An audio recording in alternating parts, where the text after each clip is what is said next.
Mary I is remembered as a violent ruler who burned hundreds of people alive, earning her the name Bloody Mary. But behind the fire and fear was a woman living through a slow, painful death. Her body filled with fluid, her organs failed, and every day felt like torture. This is the suffering Mary endured, and the truth history tried to hide. Mary's whole life had been filled with pain. As a child, she watched her father, Henry VIII, destroy her mother's life. She was kicked out of her home. She was told she was no longer a princess. She feared for her safety. She grew up feeling unwanted, angry, and alone. These wounds stayed with her forever. By the time she became queen, Mary had already spent years battling sickness, stress, and sadness. Now, all those years were crashing down on her at once. By the summer of 1558, Mary knew something inside her body was very wrong. Her stomach grew larger every week, and she felt sharp pain in her sides whenever she tried to move. At first, people whispered that she might be pregnant again. They wanted to believe it. But Mary had already lived through 2 false pregnancies when her belly swelled, her body changed, and she felt signs of a baby that didn't exist. Those were some of the most painful moments of her life. This time, the swelling felt heavier and tighter, and deep down, Mary knew she wasn't expecting a child. Something far worse was happening.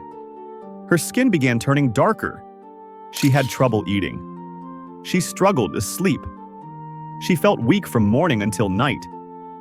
Her doctors tried everything they knew, but Tudor medicine was old and harsh.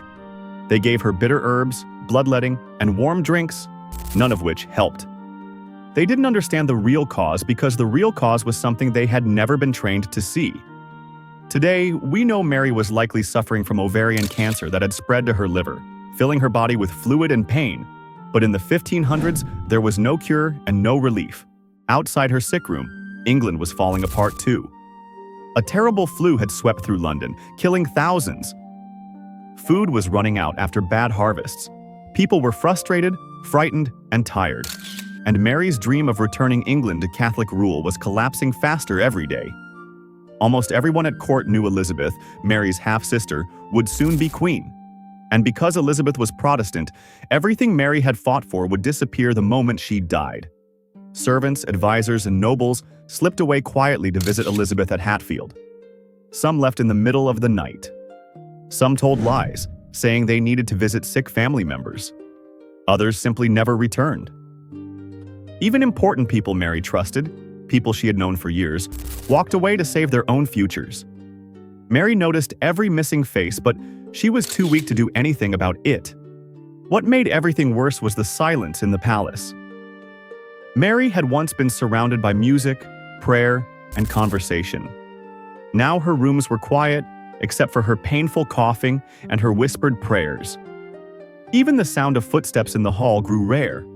She felt like she was already being forgotten, even while alive. Her heart broke more from the loneliness than from the illness itself, and what hurt her most was this. Her husband, Philip II of Spain, stayed away. Mary had loved Philip deeply. She hoped he would love her back, but he did not.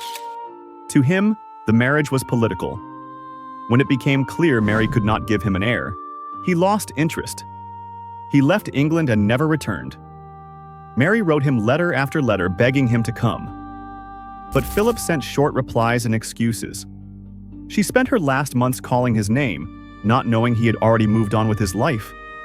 By October, Mary's body was failing fast. Every movement sent waves of pain through her stomach. Her legs swollen, her hands shook constantly. She started coughing up fluid and struggled to breathe. Some days, she could not keep down even a sip of water. Her skin turned colder. Her eyes lost their color. Soon she couldn't walk without being carried. Then she couldn't walk at all. Her world grew smaller every day. The curtains stayed drawn to block the light that hurt her eyes. Her room smelled of sickness, herbs, and constant burning candles. Only a few loyal servants stayed with her. Jane Dormer, some ladies of the bedchamber, and her priest. Everyone else disappeared. As her body weakened, her mind began slipping too. She drifted into dreams, then woke believing they were real. She called for her mother, Catherine of Aragon, who had been dead for more than 20 years. She called for her childhood friends, She asked for people who didn't exist anymore. She even believed she heard her mother's voice at times. Jane Dormer wrote that Mary often reached out toward empty space, whispering to people only she could see. Mary also began to mix the past with the present. She asked whether she would be allowed to see her mother soon. She asked if her father was angry with her. She even asked whether Elizabeth had come to visit her, forgetting for a moment their lifelong distance. These questions showed how far her mind had slipped away from the world around her. It was as if she was slowly walking back through her own memories while her body failed in real time. Then Mary began having visions of children. She said they were dressed in white, playing and singing quietly. She described their faces, their small hands, and their soft voices. Some think these visions came from her illness. Others think she truly believed God was sending her comfort. But to Mary, who always wanted a child and never had one, these visions felt like a gift in the middle of her worst suffering. On November 10th, Mary went completely blind. She couldn't see the faces around her. She couldn't read her prayer book. She couldn't look at the cross she held in her hands. Darkness became her final world. She could only judge who was with her by their voices and the touch of their hands. She asked often, "Who is there?" And her ladies answered quickly so she would not panic. Her fever came and went.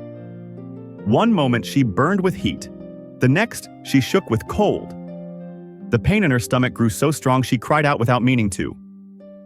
She slept only in short bursts before waking again in agony.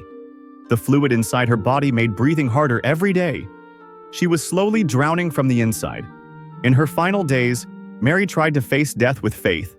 She asked her priest to stay close. She prayed even when she was too weak to speak the words clearly. She begged God for forgiveness.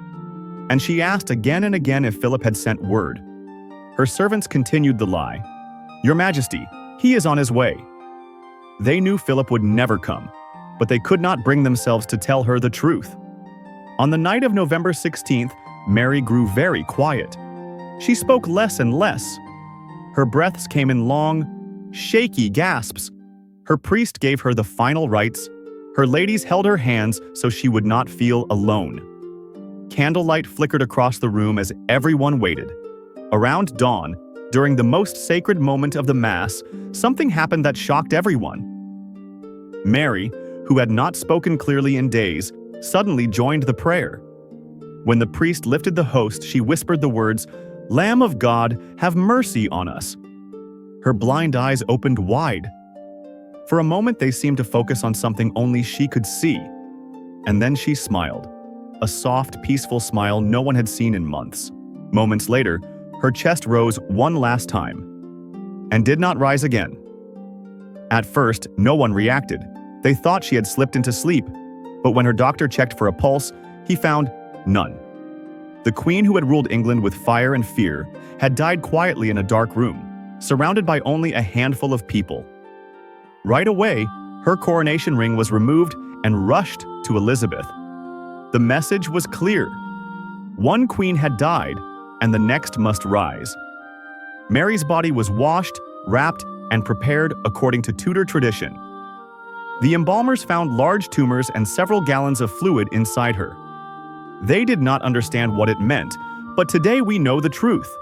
Mary likely died from aggressive reproductive cancer that had spread throughout her body. It explained her swelling, her blindness, her pain, and the long collapse of her health.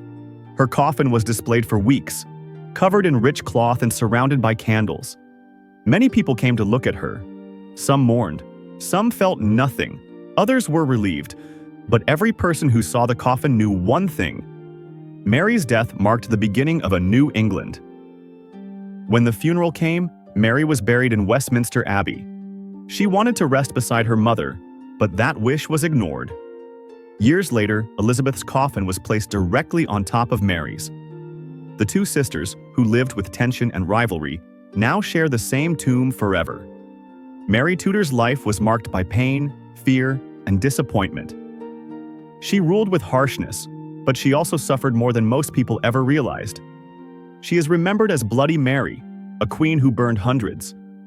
But behind the name was a woman shaped by loss, sickness, and heartbreak. In her final days, she had no power, no comfort, and no love from the man she cared for most. Her death ended the last hope of a Catholic England, and it opened the door for Elizabeth, who ruled for 44 years and changed history forever. Mary's story reminds us that even powerful rulers can be fragile, and even feared queens can die in loneliness and pain. In the end, Mary Tudor did not die as a monster or a tyrant. She died as a broken woman who wanted peace after a lifetime of suffering. And for the first time in many years, she finally found it.